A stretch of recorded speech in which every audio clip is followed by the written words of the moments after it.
ఆర్యవైశ్య రాష్ట్ర కార్పొరేషన్ డైరెక్టర్గా కావులకు చెందిన తెలుగుదేశం సీనియర్ నేత తటవర్తి వాసు నియామకమయ్యారు. కావులి ఎమ్మెల్యే దగ్గుమాటి వెంకటకృష్ణారెడ్డి ఆశీస్సులతో ఈ పదవిని అలంకరించడం జరిగింది. కావులకు చెందిన తటవర్తి వాసు తెలుగుదేశం పార్టీ రాష్ట్ర వాణిజ్య విభాగం అధికార ప్రతినిధిగా వ్యవహరిస్తున్నారు.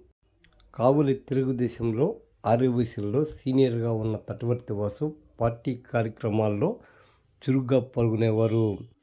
తెలుగుదేశం పార్టీ అధికారంలోకి వచ్చాక పార్టీ పదవులు కేటాయించడంతో అందులో భాగంగానే నామినేటెడ్ పదవికి తటవర్తి వాసు ఎంపికయ్యారు.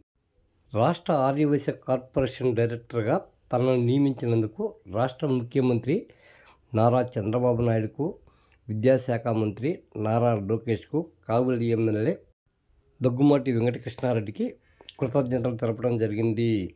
పార్టీ తనపై ఎంతో నమ్మకంతో ఇచ్చిన ఈ పదవికి అన్ని విధాలుగా న్యాయం చేస్తానని ఈ సందర్భంగా తటవర్తి వాసు పేర్కొన్నారు.